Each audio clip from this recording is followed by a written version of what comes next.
E alguns outros pontos importantes na hora de vencer o medo. Então, o primeiro deles que eu falei mesmo, a aceitação de si mesmo. Isso já é muito difícil. Se conhecer e se aceitar é um processo muito difícil e muitas vezes doloroso. Por isso que vocês precisam se gravar e se assistir. Porque, em geral, nós não nos conhecemos. No curso presencial que eu dou, de 12 horas, eu assisto a gravação junto com o aluno para falar para ele, olha, você tem isso de bom, isso de ruim, você pode explorar isso aqui, que isso aqui já é natural seu, você já tem essa característica boa, mas, por outro lado, isso aqui precisa ser melhorado. Então, vocês precisam se gravar. Não adianta achar que vocês têm uma boa imagem de si mesmo, porque, em geral, na minha experiência, as pessoas não têm. Não tem como você saber se está com o cabelo arrumado ou desarrumado se você não olha no espelho. Não tem como. Tem que olhar no espelho, não tem como eu ficar olhando para mim assim, não vai ter jeito. Pelas vossas obras os reconhecereis. Tem que praticar, tem que agir.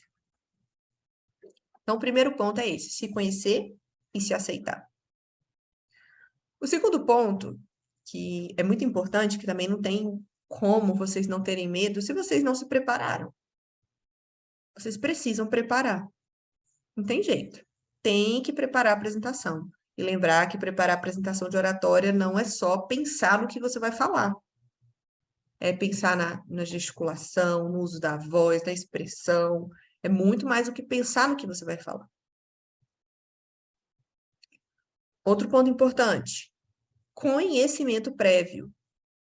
Vocês precisam conhecer previamente várias coisas, como, por exemplo, o seu público. Se você não conhece o seu público, como que você vai preparar a apresentação? Se você não sabe se são pessoas mais velhas, mais novas, se são pessoas com alto grau intelectual, são pessoas de uma mesma empresa, são pessoas de uma mesma profissão, tudo isso vai mudar muito a forma como você vai falar. Então, você precisa conhecer o seu público. Você precisa saber o ambiente em que você vai falar. À tarde eu vou falar sobre isso. Se você vai falar numa sala de aula, num auditório, numa sala de reunião, em pé, sentado, isso vai mudar tudo na sua apresentação. Pode mudar toda a sua argumentação. Pode ser mudada devido ao ambiente onde você está. Então, conhecimento prévio de tudo que você puder. Vai ter microfone, não vai ter, quantas pessoas são esperadas, tudo. Vai ter alguma apresentação antes da minha, depois da minha? Quem que vai apresentar? Então, o máximo de informações que vocês tiverem, melhor. Outro ponto importante: planejamento de tudo, tudo. Por quê? Quando nós vamos preparar uma apresentação, em geral, nós criamos uma imagem de como essa apresentação vai ser. E se quando nós chegamos lá, essa imagem ela não é concluída, se alguma coisa acontece que tira essa imagem, essa idealização que você fez da sua apresentação, isso gera mais medo. Então, por exemplo, você se imaginou usando aquela roupa. Aí chega na hora, a roupa não está passada. Aí você tem que passar a roupa, já começa a ficar nervoso, porque vai ficar atrasado. Então, tem que planejar tudo. Principalmente se tiver meios eletrônicos envolvidos. Porque dentro de impressora, data show, computador, tem um bichinho que fica medindo o nosso nervosismo. E quando nós estamos nervosos, eles não funcionam. Eu tenho certeza que dentro dos aparelhos eletrônicos tem alguma coisa desse tipo. Então, leva na nuvem, leva no pendrive, leva tudo que vocês puderem, se você vai levar um slide, alguma coisa desse tipo. Então, planejem bem. Outra coisa importante: pensamento positivo. Não deixem esses pensamentos de medo dominarem a mente de vocês. Quando nós estamos com medo, aparece um monte de pensamento na nossa cabeça que não deve ser alimentado. Do mesmo jeito que ele vai vir, deixa ele embora. Não alimente os pensamentos negativos. Porque o medo, ele normalmente vem, né? Sei lá, tá na sua casa, aí você escuta o barulho, aí você já começa a fantasiar um monte de coisa. Ai, meu Deus, é um ladrão, aí já começa a ficar com medo, e às vezes não é nada. Então, cuidado com esse tipo de pensamento que muitas vezes nos domina e nos paralisa. Outro ponto importante, saber dizer não sei. Esse é um dos maiores medos das pessoas. Ai, Ana Paula, e se eu estiver lá na hora da apresentação e alguém fizer uma pergunta que eu não sei? Existem dois tipos de pergunta. As perguntas que você sabe responder e as perguntas que você não sabe responder. As que você sabe responder, você responde. A que você não sabe responder, você não responde. Simples assim. Se você preparou, planejou, você sabe que você deu o seu melhor, não tem problema uma pessoa fazer uma pergunta que você não sabe. Quem é que sabe de tudo nesse mundo? Ninguém sabe de tudo. Então é natural que uma pergunta ou outra você não saiba responder. Se for uma coisa muito específica, natural, é muito natural isso. Não tem problema você dizer que não sabe. Só que existem formas educadas de dizer que não sabe. Falar, olha, isso não faz parte do meu esboço de estudo, infelizmente não vou saber te responder. Coisas desse tipo, olha, e sobre esse assunto é bem interessante mesmo, mas infelizmente ainda não tive a oportunidade de me aprofundar, não vou saber te dizer com muita precisão. E se você estiver num ambiente onde você está com muito medo de falar em público, muito medo das perguntas, ou que você sabe que o público é bastante disperso e que vai fazer perguntas muito fora daquilo que você está falando, porque às vezes acontece, né, de um público querer falar de coisas que não está relacionado com o que você está falando. Puxar assunto pessoal, tirar dúvida pessoal, faz o seguinte, deixa as perguntas para o final. Olha, eu vou fazer minha. No início você já fala, vou deixar as perguntas para o final. Por quê? Porque se alguém fizer uma pergunta no meio e você está muito nervoso e você não souber responder, você vai ficar muito mais nervoso. Então é melhor deixar tudo para o final, porque você já falou tudo que tinha para falar, já demonstrou que você tem autoridade sobre o assunto, e se alguém fizer uma pergunta no final depois de tudo isso, não vai ser tão ruim. Você não vai ficar nervoso. Então deixa a pergunta para o final. Ou se a apresentação for muito longa, você vai direcionar a pergunta. Ah, sobre isso aqui que eu estou falando, alguém tem alguma dúvida? Você já direciona o público, porque se alguém fizer uma pergunta muito fora, fala, olha, infelizmente esse assunto está um pouco fora do tema, não vai dar para responder, porque senão nós vamos fugir do tempo e tal, e tal, e tal, e não precisa responder. Então, são algumas dicas para que vocês saibam lidar melhor com as dúvidas. Mas é natural, sabe? É, não saber de tudo. É natural não ter todas as respostas. Se você se planejou, se você sabe que você deu o seu melhor, as pessoas vão perceber isso se você estiver fazendo de coração e se você falar de coração que você não sabe. Agora, se você tenta enrolar, aí todo mundo vai perceber que está enrolando, vai ficar muito chato. Não enrolem as pessoas. Temos que ser verdadeiros.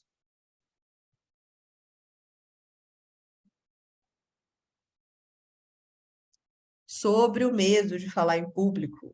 Alguém tem alguma pergunta?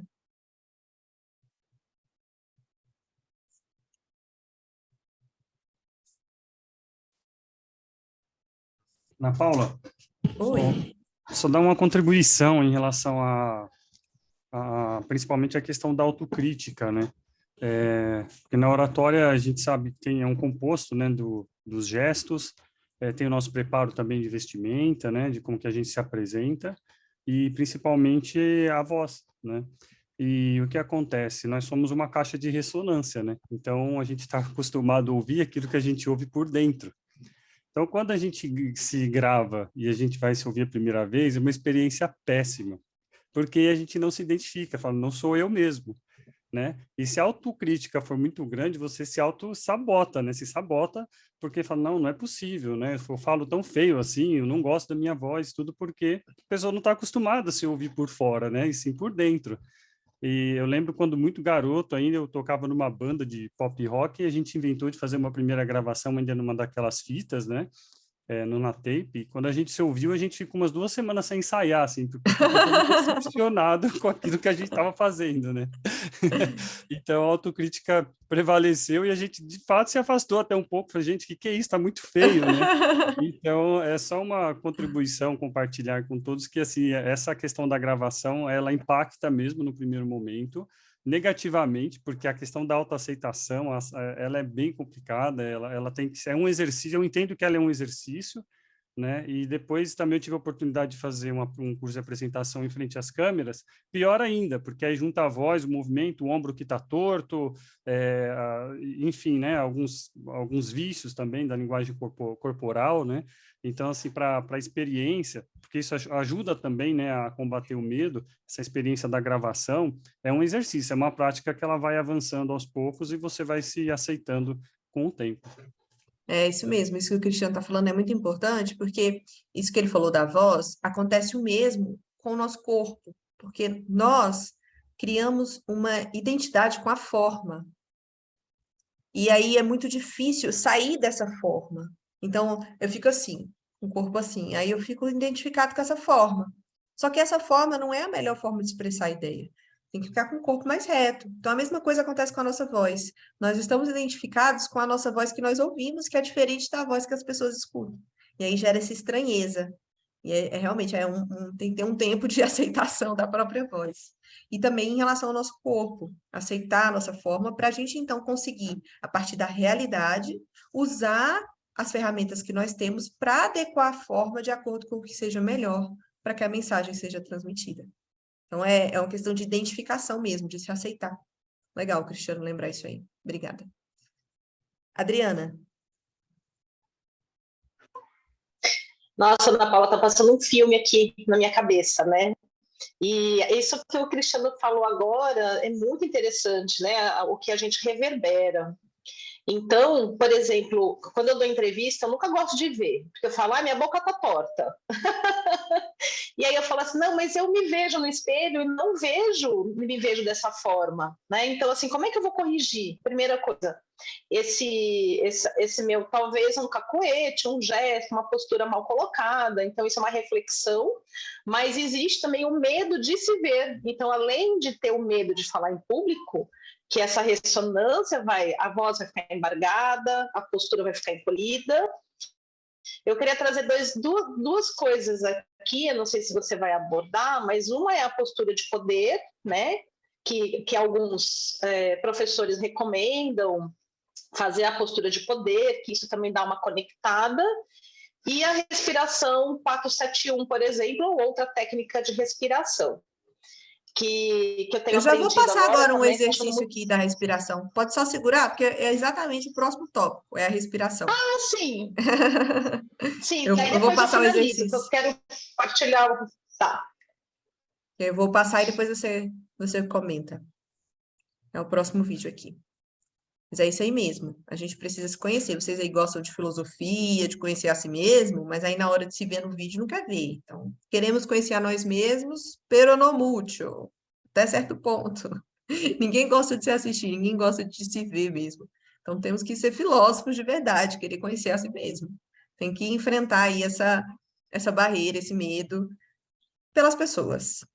Pelas pessoas, por amor a elas, porque nós temos muitos defeitos e poderíamos transmitir as coisas de forma muito mais eficaz se nós melhorássemos alguns pontos. Então, por elas.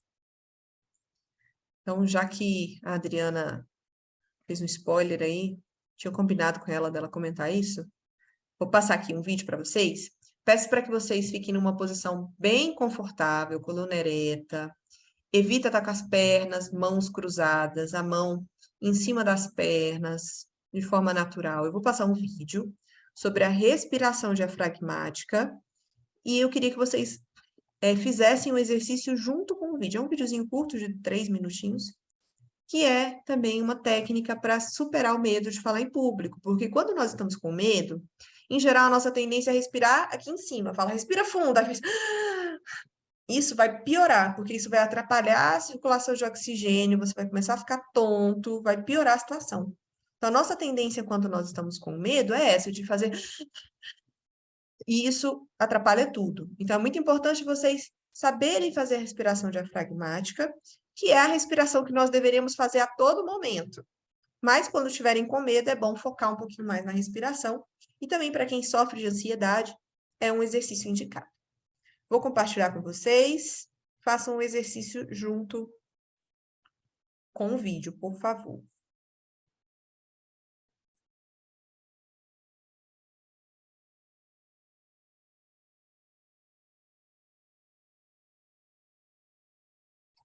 Vou abrir aqui. Está aparecendo. Aqui não está aparecendo. Aqui. Vamos lá.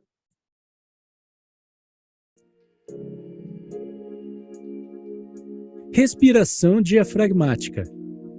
A técnica de respiração diafragmática parte do princípio de que a nossa respiração pode mudar nos momentos de maior ansiedade. Normalmente, quando estamos ansiosos, nossa tendência natural é respirar de uma forma mais rápida e superficial, utilizando principalmente a parte superior do tórax. Isso tende a ocasionar uma piora na ansiedade pela alteração da distribuição de oxigênio e gás carbônico no nosso sangue. Uma estratégia para reduzir a ansiedade consiste em controlar alguns pontos da nossa respiração, com um ritmo mais lento, sem hiperventilar. Número 1. O primeiro passo é se sentar de uma forma confortável ou se deitar. Coloque a mão sobre o tórax e a outra sobre o abdômen. Inicialmente, apenas observe a movimentação de suas mãos. Talvez você observe que a mão do tórax tem um movimento mais profundo. Tente, então, respirar de forma que movimente somente a mão no seu abdômen. 2. O segundo passo é controlar o ritmo da sua respiração. Inspire o ar por 3 segundos. Segure o ar por 3 segundos. Solte o ar em 3 segundos, para somente iniciar a próxima inspiração em 3 segundos. Mantenha esse ritmo da respiração. 3. O último passo é alinhar a respiração utilizando o abdômen, controlando o ritmo da respiração e também puxando o ar pelo nariz e soltando o ar pela boca. Talvez você sinta algum desconforto em primeiro momento com esses exercícios. Se você sentir tonto ou mais ansioso, intercale com períodos de respiração normal até se acostumar. Existe um período de adaptação e o desconforto tende a passar. O último ponto é em relação à frequência do exercício. Faça a respiração por cerca de 3 minutos, 3 vezes no seu dia a dia. Assim você pode ter redução da ansiedade. Você passa também a ter o domínio dessa técnica e, quando você tiver um momento de maior ansiedade, também pode usar essa ferramenta como uma forma de controlar as crises de pânico.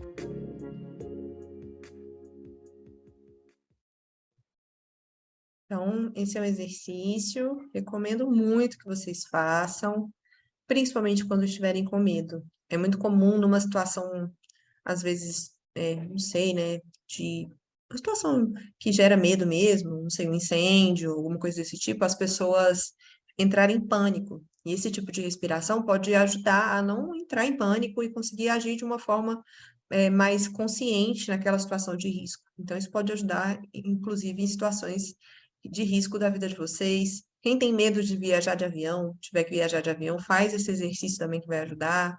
Então, é uma boa prática. E quem tem ansiedade, que hoje é um problema muito comum, é bom fazer de vez em quando também.